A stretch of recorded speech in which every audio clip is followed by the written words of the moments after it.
Last video में हमने chapter number 11 finish किया था, रे ऑप्टिक्स।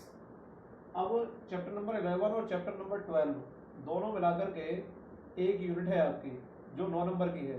बोर्ड में दोनों चैप्टर से 9 नंबर के क्वेश्चन पूछे जाते हैं। वहाँ तक हमने परावर्तक प्रकार का दूरदर्शी, वहाँ तक आपको जो है 11 चैप्टर फिनिश कर दिया था। अब हम नेक्स्ट चैप्टर लेते हैं। ये चैप्टर नंबर 12 है और ये वेव ऑप्टिक्स कहलाती है, तरंग प्रकाशिकी।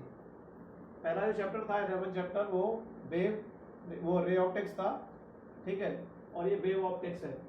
तो वेव मीन्स होता तरंग, ऑप्टिक्स मतलब तरंग प्रकाशिकी। वो लास्ट वाला चैप्टर था, तरंग प्रकाशिकी था। अब यहाँ से स्टार्टिंग करते हैं इस चैप्टर की। तो इसका फर्स्ट पॉइंट है तरंगाग्र, इंग्लिश में कहते हैं इसको वेव फ्रंट, ठीक है। एक बार बोर्ड में प्रश्न पूछा है कि तरंगाग्र किसे कहते हैं, 1 नंबर का क्वेश्चन पूछा गया है। तो उसमें केवल आपको डेफिनेशन उसकी लिखनी है, परिभाषा लिखनी है उसकी बस। तो यहां से मैं स्टार्ट करता हूं। तरंगाग्र इंग्लिश में कहते हैं वेव फ्रंट। इसमें इसकी डेफिनेशन इस तरीके से लिखी जाएगी कि समान कला में कंपन करने वाले माध्यम के कणों के बिंदु पथ को तरंगाग्र कहते हैं। ये इसकी डेफिनेशन हो गई, यहां तक इसकी डेफिनेशन फिनिश होती है, ठीक है। जैसे जल में उत्पन्न विक्षोभ या हलचल, ठीक है। तो मैं एक बार दोबारा रिपीट करता हूं और इसको एग्जांपल से समझाते हैं। तरंगाग्र इंग्लिश में वेव फ्रंट, और इसकी डेफिनेशन है समान कला में कंपन करने वाले माध्यम के कणों के बिंदु पथ को तरंगाग्र कहते हैं, जैसे जल में उत्पन्न विक्षोभ अथवा हलचल। अब आप जैसे किसी तालाब के किनारे आप बैठे हैं और तालाब में शांत जल है, उसमें कोई भी डिस्टरबेंस नहीं हो रहा, सपोज उसमें कोई भी हलचल नहीं हो रही। आपने एक पत्थर उठाया और आप उसके किनारे पर बैठे हुए हैं, तालाब के किनारे बैठे हुए हैं, और आपने एक पत्थर लिया और पत्थर उठा करके उसमें तालाब में डाल दिया। तो तालाब में डाल दिया तो वहां से क्या होगा कि कुछ चक्रदार घेरे बनते चले जाएंगे। जहां कंकड़ गिरेगा या पत्थर गिरेगा उस जगह कुछ घेरे बन जाएंगे, गोल गोल घेरे बनते चले जाएंगे। और पहला जो घेरा है वो धीरे धीरे इस तरीके से धीरे धीरे पहुंचता होगा और वो किनारे पर पहुंच जाएगा। उसके पीछे दूसरा आएगा, उसके पीछे तीसरा घेरा आएगा, उसके पीछे चौथा घेरा आएगा, उसके पीछे पांचवा आएगा। इस तरीके से इनफाइनाइट उसमें घेरे बन जाएंगे। तो जब आप कंकड़ या पत्थर मारते हैं शांत जल में, तो उसमें क्या हो जाता है, डिस्टरबेंस हो जाता है, पानी में हलचल पैदा हो जाती है। और जहां वो टुकड़ा पत्थर का या कंकड़ का गिरता है उस जगह एक छोटा सा गोलाकार घेरा बनता है। वो घेरा थोड़ा आगे चलता है माध्यम में, और माध्यम में चलने के बाद थोड़ा सा बड़ा हो जाता है, ठीक है। और बड़ा होने के बाद वो धीरे धीरे किनारे पर पहुंच जाता है। जैसे सपोज ये कोई तालाब है, इस तरीके से कोई तालाब है, इस तरीके से देखिए, ठीक है ना। इसमें आपने यहाँ पर एक कंकड़ डाल दिया। अब ये इसके चारों तरफ एक घेरा बना इस तरीके से, एक दूसरा घेरा इस तरीके से बना, ठीक है। ये आगे बढ़ा पहला वाला, और उस जगह एक और बन गया, वो छोटा होगा, फिर ये और आगे बढ़ करके इस तरीके से रूप लेगा और बड़ा हो जाएगा, और ये पहला वाला इतना दूर पहुंच गया। धीरे धीरे बनते हुए इस तरीके से चलते हुए चले जाएंगे, और लास्ट में ये सबसे वाला जो पहला वाला घेरा है वो कहां पहुंच जाएगा, किनारे पर, इसके तालाब के किनारे पर पहुंच जाएगा। और पीछे उसके और भी घेरे इस तरीके से बन जाएंगे। यहाँ पहला उत्पन्न हुआ, फिर ये रूप लिया उसने छोटा, फिर उससे बड़ा हो गया, फिर और बड़ा हो गया, फिर और बड़ा हो गया, और लास्ट में वो किनारे पर पहुंच गया। फिर उसके पीछे और भी घेरे चलते हैं। तो इस तरीके से हम कह सकते हैं कि उसमें पानी में क्या उत्पन्न हुई, हलचल या विक्षोभ उत्पन्न हुआ। तो विक्षोभ के उत्पन्न होने की घटना तरंग कहलाती है, ठीक है। तो इसी से एक समूह होता है। तरंगाग्र क्या होता है, ग्रुप होता है, समूह होता है। तो इस तरीके से माध्यम में कण जो चल रहे हैं, यहाँ पर जो क्या है, माध्यम के कण है। तो यहाँ वहां तो क्या है, जल में उत्पन्न विक्षोभ है, लेकिन इस चैप्टर के अंतर्गत प्रकाश में उत्पन्न विक्षोभ है, ठीक है। वो एग्जाम्पल दिया है मैंने आपको। वहां पर क्या है, जल में उत्पन्न विक्षोभ है, लेकिन इस चैप्टर के अंतर्गत क्या है कि प्रकाश में इसी तरीके की प्रकाश में भी घटना होती है। तो प्रकाश में घटना जो होती है उसको मैं आगे एक्सप्लेन करूंगा इसमें, ठीक है ना, तरंगाग्र के माध्यम से। तो जैसे पानी में तरंगें उत्पन्न होती है उसी तरीके से प्रकाश में भी उत्पन्न होती है। लेकिन आपके कोर्स में तरंग तरंग से संबंधित है, प्रकाश से संबंधित है, वहां पर जल से संबंधित है, जब 9th क्लास में जल से उत्पन्न तरंगे हैं। ठीक है, तो यहां से हम आगे चलते हैं आगे। तो तरंगाग्र क्या है? तरंगाग्र मुख्य रूप से 3 प्रकार का होता है। अब ये प्रकाश में तरंगाग्र है आपके यहाँ पर। ठीक है, तो तरंगाग्र 3 प्रकार का होता है। अब वो मैंने डेफिनेशन आपको बता दी और वो एक एग्जांपल दे दिया मैंने पानी के, उसका जो है हालांकि प्रकाश का होता है उसका एग्जांपल, लेकिन वो उसके आधार पर आपको समझाना भी है, इसलिए सिंपल पड़ता है। तो तरंगाग्र 3 प्रकार का होता है। नंबर 1 समतल तरंगाग्र, इंग्लिश में कहते हैं प्लेन वेव फ्रंट। ठीक है, इसकी डेफिनेशन देखते हैं। एक ही दिशा में समान कला में कंपन करने वाले कणों की निधि को, निधि मतलब समूह को ही समतल तरंगाग्र कहते हैं या कहलाती है। इनमें तरंगें समांतर एवं ऋजुरेखीय होती है। ये इसकी डेफिनेशन होती है। दोबारा रिपीट कर देते हैं। एक ही दिशा में मतलब एक ही दिशा में इस तरीके से समान कला में, समान एक जैसे मतलब जो है वाइब्रेशन हो उसमें, समान कला में कंपन करने वाले कणों की निधि को ही समतल तरंगाग्र कहते हैं या कहलाती है। इनमें तरंगें समांतर एवं ऋजुरेखीय होती है। ठीक है, ये इसकी डेफिनेशन हो गई। अब इसका डायग्राम देखें। जैसे ये गत्ते के टुकड़े एक तरीके से, ये गत्ते के टुकड़े 3 हमने गत्ते के टुकड़े ले लिए। अब 3 गत्ते के टुकड़े ले लिए तो आप देखें यहां से इनमें अगर छिद्र कर दें आप, तो छिद्र करने पर क्या होगा कि ये इस तरीके से आगे चलेंगे। तो हम जानते हैं कि प्रकाश एक सीधी रेखा में चलता है, लेकिन वहां तो प्रकाश सीधी रेखा में चला, लेकिन ये तरंगाग्र क्या होता है कि गोलीय तरंगाग्र जैसे जैसे अधिक दूरी बनती चली जाए, गोलीय तरंगाग्र इस तरीके का होता है जो नीचे इसमें दिखाया गया इस तरीके से। ये गोलीय तरंगाग्र है, ये इसकी किरणें हैं, dot dot dot dot line से ये तरंगाग्र, ये जो डॉट डॉट लाइन है आगे बढ़ती चली जाएगी माध्यम में, तो ये बिल्कुल समतल हो जाएंगी, तो उसी को समतल तरंगाग्र कहते हैं। तो यहाँ पर जो है पहले गोलीय तरंगाग्र बनेगा। गोलीय तरंगाग्र की स्थिति ऐसे धीरे धीरे धीरे धीरे धीरे धीरे धीरे धीरे इस तरीके से आगे चल के प्लेन हो जाएगी बिल्कुल, तो उसको प्लेन वेव फ्रंट कहेंगे। ठीक है, तो यहाँ से जो ये दिखाए ये वाले जो है ये प्लेन वेव फ्रंट है। पहले गोलीय बनेंगे, गोलीय बनने के बाद इनकी डिस्टेंस आपस में बहुत दूर चली जाएगी। प्रकाश स्रोत से जितनी दूरी अधिक चली जाएगी, इसकी ज्यादा दूरी होती चली जाएगी, तो जो गोलीय स्थिति है वो एकदम कैसी हो जाएगी? प्लेन हो जाएगी, तो उसको हम प्लेन वेव फ्रंट कहते हैं। तो यहाँ पर पहले तरंगाग्र कैसा बनता है? इस तरीके से गोलीय बनता है, और गोलीय के बाद प्रकाश स्रोत से उस तरंगाग्र जो उनकी जो तरंगे हैं, इस तरीके की तरंगे हैं, इनकी दूरियां अधिक बढ़ती चली जाती हैं, तो वो कैसा हो जाता है? एक समतल तरंगाग्र कहलाता है। अब इसका डायग्राम ये भी है। एक बार पूछ लिया समतल तरंगाग्र का किरण आरेख बनाइए, तो किरण आरेख आपको इस तरीके से बना सकते हैं और ऐसे ही बना सकते हैं। तो मैंने 2 पार्ट में लिखा है। एक पार्ट में लिखा प्लेन वेव फ्रंट का ये डायग्राम है, और दूसरा डायग्राम इस तरीके का है। ठीक है, अब चलते हैं सेकंड नंबर पर, गोलीय तरंगाग्र, इंग्लिश में कहते हैं स्फेरिकल वेव फ्रंट। इसकी डेफिनेशन सुनिए। इसमें यदि प्रकाश स्रोत बिंदु प्रकाश स्रोत है, कैसा है? बिंदु, बिंदु प्रकाश स्रोत है बल्ब। ठीक है, बल्ब बिंदु प्रकाश स्रोत का उदाहरण है। यदि प्रकाश स्रोत बिंदु प्रकाश स्रोत है तो समान कला में कंपन करने वाले कणों के बिंदु पथ को गोलीय तरंगाग्र कहते हैं। ये इसकी डेफिनेशन बनती है। ठीक है, इसमें तरंगें त्रिज्य होती है, जैसे विद्युत बल्ब से बनने वाला तरंगाग्र, ये इसका उदाहरण है। ठीक है, तो दोबारा रिपीट करते हैं इसकी डेफिनेशन को। स्फेरिकल वेव फ्रंट गोलीय तरंगाग्र, यदि प्रकाश स्रोत बिंदु प्रकाश स्रोत है तो समान कला में कंपन करने वाले कणों के बिंदु पथ को गोलीय तरंगाग्र कहते हैं। इसमें तरंगें त्रिज्य होती है, जैसे विद्युत बल्ब से बनने वाला तरंगाग्र। अब जरा देखें, अब इसका जो डायग्राम है वही वाला है। पहिया सा आपको दिखाई दे रहा है, जैसे साइकिल के पहिए में तान होती है, मोटरसाइकिल के पहिए में तान होती है, तो इस तरीके से जो है वो सभी संभव दिशाओं में ये है। ठीक है, तो सभी संभव दिशाएं दिखाई गई है। देखो ये भी है, ठीक है, ये भी है, इस तरीके से, इस तरीके से प्रकाश सभी दिशाओं में फैल रहा है यहाँ पर। अब आगे इस वाले को डायग्राम को देखें। एक वर्ड आ रहा है इसमें तरंगें त्रिज्य होती है, तो त्रिज्य किस तरीके से होती है वो देखेंगे आप। ये जो डॉट वाली लाइन दिखाई गई है, डॉट डॉट ये वाला, इसको मैंने कहा बिंदु प्रकाश स्रोत, ये बिंदु है ये वाला। ठीक है, यहां से ऐसे चलेगा, ये इस तरीके से होगा, फिर आगे बढ़ेगा तो फिर इस तरीके थोड़ा प्लेन सा हो जाएगा, फिर और प्लेन होगा ये।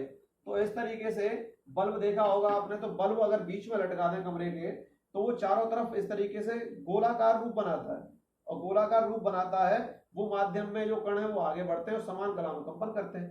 तो इस तरीके से जो बिंदु पथ है, ठीक है, उसको क्या कहते हैं, गोलीय तरंगाग्र। तो ये देखें अब, ये प्रकाश स्रोत है, बिंदु प्रकाश स्रोत है जैसे बल्ब, और यहाँ से डॉट डॉट लाइन ये आ रही है, डॉट लाइन ये आ रही है, डॉट लाइन ये आ रही है, और ये किरणें दिखाई गई है इस तरीके से, किरणें आगे बढ़ रही है माध्यम में और समान कला में कंपन कर रही है। तो इस तरीके से ये आगे बढ़ती हुई जा रही है। ठीक है, अब तीसरे हम वेव फ्रंट की बात करेंगे, तीसरे तरंगाग्र की, और तीसरा तरंगाग्र होता है बेलनाकार तरंगाग्र। ठीक है, तो बेलनाकार तरंगाग्र क्या है, जब प्रकाश स्रोत रेखीय प्रकाश स्रोत होता है, कैसा होता है, रेखीय प्रकाश स्रोत। यहां ऊपर वाले में क्या था, स्पेरिकल वेव फ्रंट में बिंदु प्रकाश स्रोत था, दोनों में डिफरेंस है। स्पेरिकल वेव फ्रंट में बिंदु प्रकाश स्रोत होना जरूरी है, लेकिन बेलनाकार तरंगाग्र में कैसा होना जरूरी है, रेखीय प्रकाश स्रोत है। तो यहां से दोबारा रिपीट करते हैं कि बेलनाकार तरंगाग्र जब प्रकाश स्रोत रेखीय प्रकाश स्रोत है तो समान कला में कंपन करने वाले कणों के बिंदु पथ को बेलनाकार तरंगाग्र कहते हैं। जैसे ट्यूबलाइट से उत्सर्जित तरंगाग्र, तो ट्यूबलाइट जो होती है वो एक रेखीय स्रोत होता है, ठीक है, और बल्ब कैसा होता है, बिंदु प्रकाश स्रोत होता है। तो ट्यूबलाइट से उत्सर्जित होने वाला तरंगाग्र क्या कहलाता है, बेलनाकार तरंगाग्र कहलाता है। इसका डायग्राम हम आगे बनाते हैं। ये अभी मैंने आपको बेलनाकार तरंगाग्र का एग्जांपल भी दिया था। तो यहाँ से बेलनाकार तरंगाग्र का एग्जांपल होता है ट्यूबलाइट से उत्सर्जित तरंगाग्र। यहाँ से देखें, एक ये ट्यूबलाइट है, ठीक है ना, एक ट्यूबलाइट दिखाई गई इस तरीके से।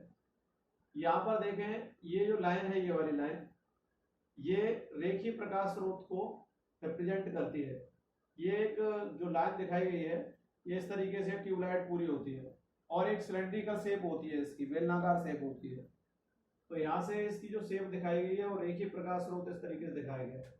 अब यहाँ से भी आप देख रहे हैं ऊपर वाले पार्ट को इस तरीके से, तो यहाँ से ऊपर वाले पार्ट से ये तरंग है, प्रकाश स्रोत से जो ये प्रकाश स्रोत है पूरा, और रेखीय प्रकाश स्रोत है, तो इससे जो देखिए आप एक गोलीय तरंगाग्र यहाँ पर भी बन रहा है। ऊपर देखिए, ये सभी संभव दिशाओं में प्रकाश यहाँ से उत्सर्जित हो रहा है, इस तरीके से, इस तरीके से, ऐसे और ऐसे। ठीक है, अब नीचे वाले पार्ट को भी इसी तरीके से देखें आप, तो नीचे वाले पार्ट को यहाँ से देखिए इस तरीके से, ये वाला पार्ट, ये वाला पार्ट, और इस तरीके से यहाँ पर भी जो ऊपर दिखाया गया है रेखीय प्रकाश स्रोत से, यहाँ पर भी, तो उसी तरीके से यहाँ पर भी इसी तरीके से ये रेखीय प्रकाश स्रोत से उत्सर्जित प्रकाश है और बेलनाकार तरंगाग्र बनता है। अब यहाँ पर बी पार्ट में देखें, तरंगे देखिए यहाँ से, ये इस तरीके से गई, ये यहाँ से गई, और एक यहाँ से गई, और एक यहाँ से गई, तो एक पॉइंट पर पहुंच रही है। और ये जो डॉट डॉट लाइन है, ये क्या आप देख रहे हैं, एक स्पेरिकल वेव फ्रंट बनाती है, गोली तरंगाग्र रूप निर्माण करती है। ठीक है, तो ये क्या हो गया आपका एग्जांपल, बेलनाकार तरंगाग्र का एग्जांपल हो गया। तो ये कितने प्रकार के तरंगाग्र होते हैं, 3 प्रकार के। नंबर 1 समतल तरंगाग्र, नंबर 2 गोली तरंगाग्र, नंबर 3 बेलनाकार तरंगाग्र। ठीक है ना। तो वैसे तो डेफिनेशन बोर्ड के पेपर में तरंगाग्र की पूछी गई है 1 नंबर की, तो 1 नंबर की डेफिनेशन, अगर प्रकार पूछे जाते हैं तो आप तीनों प्रकारों को आप लिख सकते हैं। ठीक है, अब हम बात करते हैं आगे वैज्ञानिक हाइगेन का तरंग सिद्धांत। बहुत से वैज्ञानिक थे, उन्होंने अपने अपने सिद्धांत दिए। जैसे न्यूटन का कणिका का सिद्धांत था, तो न्यूटन ने कहा कि प्रकाश हमेशा प्रकाश स्रोत से जब उत्सर्जित होता है तो वो माध्यम में तो चलता है और कणों के रूप में चलता है। तो वैज्ञानिक न्यूटन के अनुसार किसी प्रकाश स्रोत से उत्सर्जित प्रकाश हमेशा माध्यम में कणों के रूप में संचरित होता है, कणों के रूप में चलता है। तो उसकी इस घटना को, उसकी इस प्रिंसिपल को, उसके सिद्धांत को एक कणिका का सिद्धांत कहा गया। आगे चल के क्लार्क मैक्सवेल ने कहा कि प्रकाश स्रोत से उत्सर्जित प्रकाश हमेशा अनुप्रस्थ तरंगों के रूप में गति करता है। तो इस अनुप्रस्थ तरंगों के रूप में गति करता है, तो इसके संचरित होने के लिए माध्यम की आवश्यकता नहीं होती है। माध्यम में भी चल सकता है और विदाउट मीडियम भी चल सकता है, क्योंकि अनुप्रस्थ तरंगें हमेशा कैसी होती हैं, इलेक्ट्रोमैग्नेटिक वेव्स होती हैं, विद्युत चुंबकीय तरंगें होती हैं।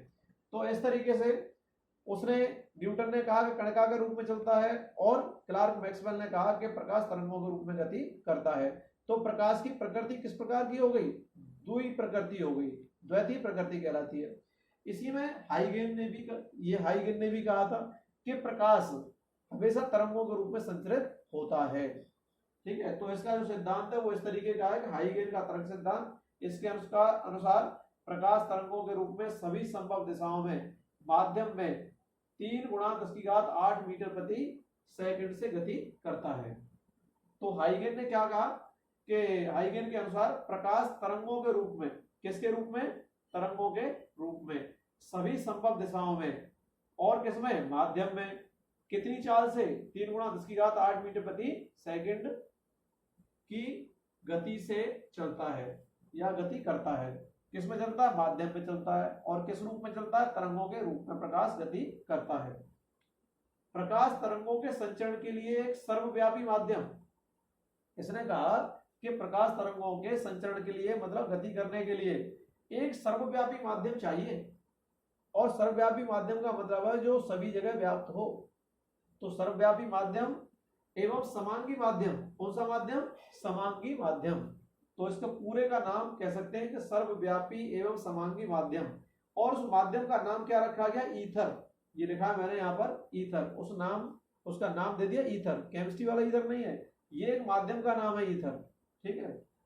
तो यहां से दोबारा रिपीट करते हैं, प्रकाश तरंगों के संचरण के लिए एक सर्वव्यापी एवं समांगी माध्यम, कौन सा माध्यम होना चाहिए, ईथर। ईथर नाम दिया गया था माध्यम का, की कल्पना की गई।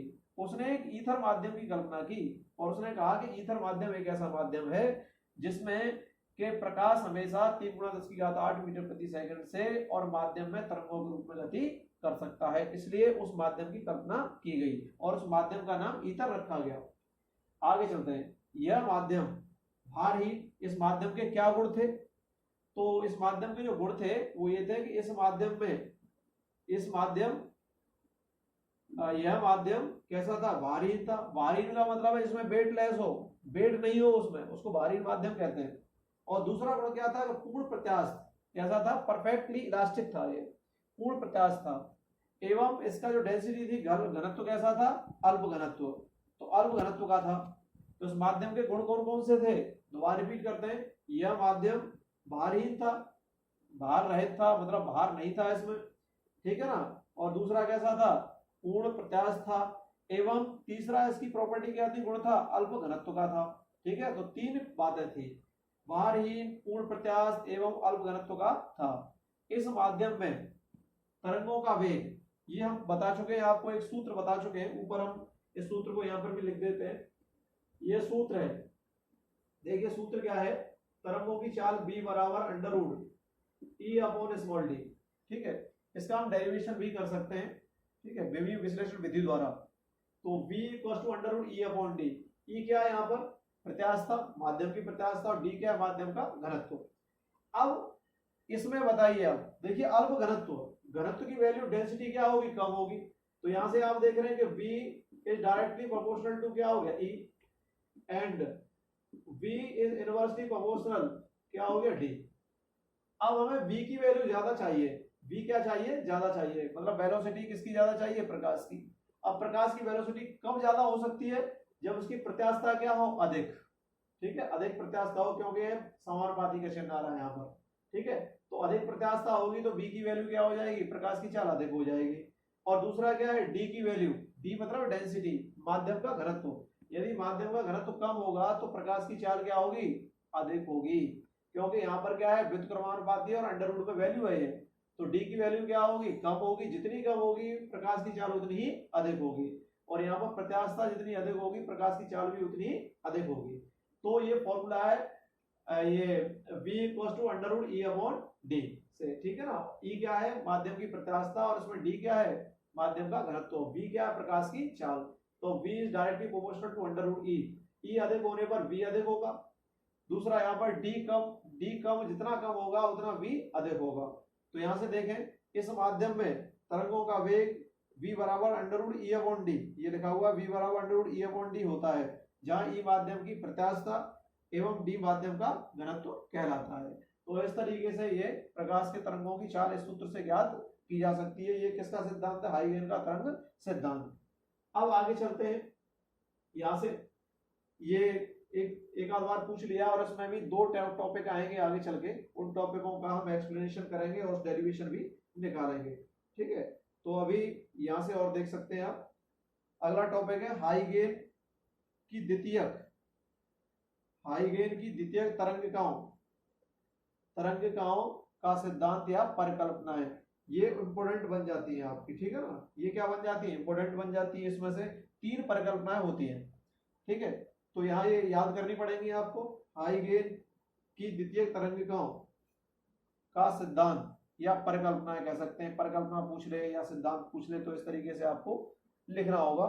इसमें 3 इसकी परिकल्पना। नंबर 1, जब किसी माध्यम में स्थित तरंग स्रोत से तरंगें निकलती हैं तो तरंग के कण समान कला में कंपन करने लगते हैं।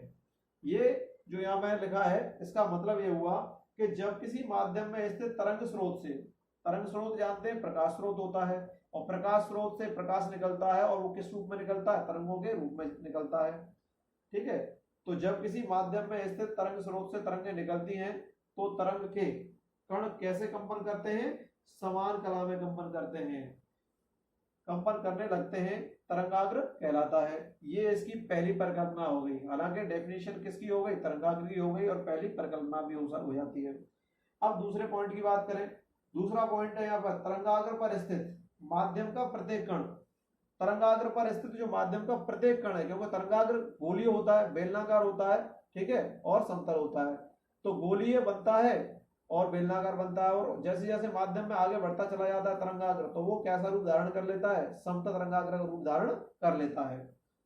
तो नंबर 2, तरंगाग्र पर स्थित माध्यम का प्रत्येक कण एक नए तरंग स्रोत का कार्य करता है, जिससे सभी दिशाओं में तरंगें क्या होती है, निकलती हैं। इन नई तरंगों को द्वितीय तरंगिकाएं कहते हैं।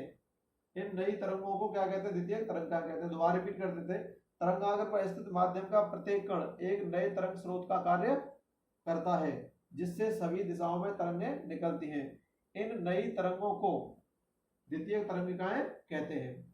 ठीक है ना, 2 पॉइंट हो गए इसके। अब तीसरा पॉइंट देखें। अब तीसरा पॉइंट क्या है यहाँ पर, कि माना एस एक बिंदु स्रोत है। देखिए एस ये स्टार से दिखाया है, ये बिंदु स्रोत है। बिंदु स्रोत का मतलब समझते हैं आप, बल्ब। ठीक है, तो एस क्या है, सोर्स, और यहाँ पर क्या है, स्टार जैसे बिंदु स्रोत है। ठीक है, इसमें ये जो यहाँ से किरणें आगे चल रही है माध्यम में, और ये डॉट डॉट लाइन ये दिखाई दे रही है आपको, ये गोलीय तरंगाग्र का रूप धारण कर रही है। अब हमने क्या किया, यहां से और पढ़ते हैं आगे। माना एस एक बिंदु स्रोत है जिससे तरंगें निकलती हैं। इससे क्या है, तरंगें निकल रही हैं, यहाँ से ऐसे जा रही है, ऐसे जा रही है, इस तरीके से जा रही है। माना कि इन तरंगों की चाल v है तथा तरंगाग्र ab है। ये तरंगाग्र देखिए ab, मेन तरंगाग्र आपका ये है। ठीक है ना, अब इस पर हमने पॉइंट ले लिए, 1 पॉइंट, 2 पॉइंट, 3 पॉइंट, 4 पॉइंट, और इनफाइनाइट तक पॉइंट जाएंगे।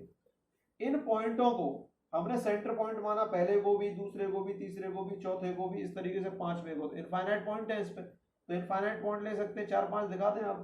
ठीक है, तो यहां से एक पॉइंट को सेंटर पॉइंट माना, और x बराबर bt त्रिज्या, क्योंकि x बराबर bt, ठीक है ना, x क्या है इसकी, x दूरी होती है, और दूरी, और b क्या है, चाल है।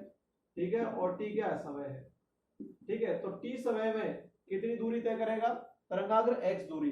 ठीक है, और किस चाल से करेगा, v चाल से, क्योंकि माध्यम में प्रकाश की चाल क्या ली गई है, v ली गई है। तो यहाँ पर इसको पॉइंट माने, इसको पॉइंट माने, इसको पॉइंट माने, और इसको पॉइंट माने, और x बराबर bt त्रिज्या का, रेडियस का ये एक गोला खींच लिया, एक दूसरा गोला इससे मिलता हुआ खींच लिया, तीसरा गोला एक मिलता हुआ खींच लिया, चौथा गोला एक मिलता हुआ खींच लिया, से 5, 6 इस तरीके से इनफाइनाइट क्या होंगे, स्फीयर होंगे, गोले होंगे। अब क्या है, ये माध्यम में आगे बढ़ा, ये पॉइंट आगे बढ़ा, ये बढ़ा, ये बढ़ा, और ये बढ़ा, तो आगे ये लाइन दिख रही है आपको, ये वाली A B, A dash B dash, पहले मेन तरंगाग्र क्या है, ए बी है। अब आगे माध्यम में बढ़ा तो कैसा रूप हो जाएगा इसका, ऐसा हो जाएगा, तो ए डबल डैश, वो ए डैश और बी डैश, कैसा रूप हो जाएगा, ए डैश बी डैश। अब इसका एनवालोप, एनवालोप मतलब छायाचित्र एक तरीके से, तो एनवालोप ए डैश बी डैश कहां बनेगा, इसके बिल्कुल यहां पर बनेगा, जिसका नाम हमने दे रखा है A double dash B double dash. इसको एनवालोप कहा जाता है। ठीक है, फिजिक्स की भाषा में क्या कहा जाता है, इसको एनवालोप कहा जाता है। First point, second point, third point और फोर्थ पॉइंट, इसको x बराबर bt त्रिज्या का ये गोला, x बराबर bt का ये, और x बराबर bt का ये, और x बराबर bt का ये। इसके आगे जो बना नेक्स्ट तरंगाग्र बना, क्योंकि इस पर जो माध्यम के कण है, ये क्या है, द्वितीय तरंगिकाओं के क्या बन जाते हैं, ये स्रोत बन जाते हैं और आगे बढ़ते हैं। तो यहाँ पर एक नया तरंगाग्र बना, कौन सा बना, ए डैश बी डैश, ये तरंगाग्र बन गया। स्टार्टिंग में कौन सा था आपका, ए बी, फिर आगे माध्यम में कण बढ़े, ठीक है, उन्होंने कंपन करना स्टार्ट किया और समान कला में कंपन किया, तो यहाँ पर कौन सा तरंगाग्र बन के तैयार हो गया, A dash B dash. A dash B dash तरंगाग्र का एनवालोप कहां पर है, A double dash B double dash यहाँ पर बना। अब आगे चलो, देखो ये देखिए, ये देखिए, ये देखिए, ये जो तरंगाग्र है ए बी और ए डैश बी डैश, ये माध्यम में आगे बढ़े और इनकी दूरी बढ़ती चलेगी। तो दूरी बढ़ने के बाद क्या है, पहले ऐसे थे, फिर ऐसे हो गए, फिर ऐसे हो गए, फिर ऐसे हो गए, फिर ऐसे हो गए, फिर ऐसे हो गए, और जैसे जैसे दूरी बढ़ी और दूरी बढ़ने के बाद ये जो रूप था इसका वो कैसा हो गया, एक तरीके से प्लेन रूप हो गया, इसका बिल्कुल प्लेन रूप दिखाई दे रहा है। तो एस क्या है, एक प्रकाश स्रोत है, इससे प्रकाश किरणें निकल रही है। मेन तरंगाग्र कौन सा आपका, ए बी, इसका इसमें पॉइंट है 1 2 3 4 5 dot dot dot and so on, ठीक है। इनको सेंटर पॉइंट मानते हुए एक्स बराबर बी डी त्रिज्या के गोले इसमें खींचे हैं। तो इससे नए तरंगाग्र का निर्माण हुआ, कौन सा हुआ, ए डैश बी डैश हुआ, ए डैश बी डैश, और उनका जो एनवालोप है वो क्या है, A double dash B double dash है। ये सभी कण माध्यम में आगे बढ़ते हैं, आगे बढ़ने के बाद जैसे जैसे दूरी इनकी अधिक होती चली जाती है तो एक समतल तरंगाग्र का रूप धारण कर लेते हैं। जैसा कि मैंने आपको पीछे यहाँ पर बता दिया था, उसका मैं यहाँ पर एक्सप्लेनेशन लिख दिया है, थोड़ी सी लाइनें हैं। माना कि टी समय अंतराल में, कितने में, टी समय अंतराल में एक्स बराबर बी टी, ठीक है ना, ये टी समय है और उसमें कितना है, एक्स दूरी है, और बी क्या है, तरंगाग्र की चाल है, ठीक है, जो द्वितीय तरंगाओं के स्रोत हैं, कण है, उनकी चाल है। त्रिज्या के ए बी पर स्थित 1 2 3 4, ठीक है, ए बी ये है, इस पर क्या 1 2 3 4, ठीक है, गोले खींचते हैं। इन गोलों को स्पर्श करता हुआ खींचा गया पृष्ठ ए डैश बी डैश, इन गोलों को देखिए यहाँ पर टच कर रहा है, यहाँ स्पर्श कर रहा है, यहाँ कर रहा है और यहाँ कर रहा है, ये डॉट डॉट से, ये सॉरी, ये एक लाइन से दिखाया गया है, तो इसको कहते हैं ए डैश बी डैश। यहाँ से ए डैश बी डैश नए तरंगाग्र को व्यक्त करता है। मैंने कहा था आपको मेन तरंगाग्र कौन सा है आपका, ए बी, और इससे स्पर्श करता हुआ दूसरा तरंगाग्र कौन सा बनता है, ए डैश बी डैश बनता है, तरंगाग्र को व्यक्त करता है। इन गोलों को envelope A double dash B double dash पीछे प्राप्त होता है। अब एनवालोप कौन सा होता है, A double dash B double dash ये प्राप्त होता है। तो दोबारा एक बार रिपीट कर देते हैं। माना कि टी समय अंतराल में एक्स बराबर बी टी त्रिज्या के ए बी पर स्थित 1 2 3 4 डॉट डॉट डॉट गोले खींचते हैं। इन गोलों को स्पर्श करता हुआ खींचा गया पृष्ठ ए डैश बी डैश नए तरंगाग्र को व्यक्त करता है। इन गोलों का envelope A double dash B double dash पीछे प्राप्त होता है। That solve. अब हम इससे हाइगेंस की तरंग, अगले टॉपिक जो आएंगे वो हाइगेंस की द्वितीय तरंगाओं के आधार पर प्रकाश के परावर्तन की व्याख्या, ठीक है ना, पहला इसके अगला टॉपिक होगा। उसके बाद हम हाइगेंस की